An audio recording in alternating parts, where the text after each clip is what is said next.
Lorenzo the Magnificent, the great promoter of the Renaissance. In 1469, Lorenzo de' Medici became an honorary citizen of Florence.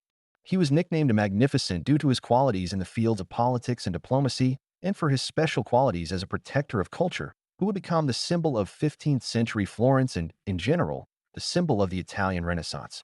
Born in 1449 to Piero de' Medici and Lucrezia Tornabuoni, Lorenzo was the grandson of Cosimo II Vecchio, the initiator of the rule of the Medici family. He came to power very young, at just 20 years old, after the premature death of his father, inheriting a still unstable internal political situation, as demonstrated by the Puzzi Conspiracy of 1478, a situation that led to the definitive consolidation of the power of the Medici family. Following in the footsteps of his father and grandfather, Lorenzo did not officially appear as a politician of the Florentine state. The Medici family has always preferred to govern from behind the curtain. Both Cosimo and his son, Piero, but also Lorenzo all present themselves as private citizens, more so as primi inter pares. Having become a kingdom in all respects, even if late compared to other important municipalities in the Italian provinces, the Florence of the Medici family continues to proclaim itself a republic. Although this was only an appearance, in reality, the institutions were republican in name only, the most important magistracies being occupied by friends and loyal supporters of the family in power. This political behavior is also indirectly confirmed by the palace that Cosimo builds for himself with the help of Michelozzo in Via Larga, which today has become Via Cavour, where Lorenzo continues to live. According to the original project, modified over the centuries, especially in the 16th century, the palace was not intended to be more luxurious or larger than the houses of most Florentine families of that period. It is true, however, that similar or perhaps even more luxurious buildings, such as the Strozzi Palace or the Pitti Palace, were also built for the clients, if not even richer, of the Pater Patri shortly after the construction of Cosimo's palace.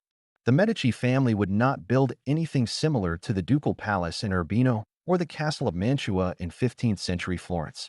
Thanks to Lorenzo, the capital of the Tuscan province reached its maximum beauty, imposing itself economically and culturally not only in Italy, but throughout Europe. On the one hand, the city asserted itself as one of the most important financial and commercial centers, although the Medici family bank experienced a decline during the time of Lorenzo the Magnificent. On the other hand, it became the cradle of the Italian Renaissance, the center from which Renaissance civilization radiated. In establishing this supremacy, Lorenzo was determined by two reasons.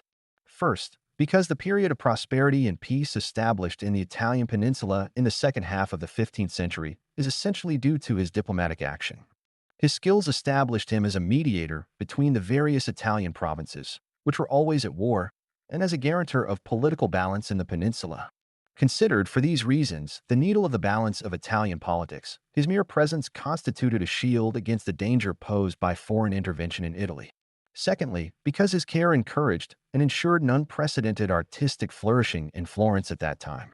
A man of letters and poet, a collector of precious objects and ancient statues in the famous Garden of San Marco, a true discoverer of new talents, the Magnificent promoted literature and the arts at the highest level. Renowned personalities such as Luigi Puisi, Poliziano, Marsilio Ficino, Cristoforo Landino, Pico della Mirandola lived and created at his court.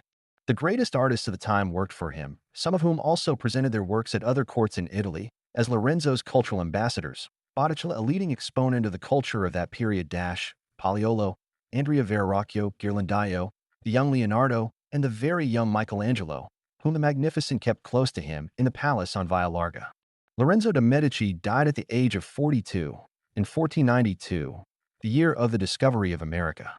Two simultaneous events that seem symbolically to mark the end of an era and the beginning of a new one.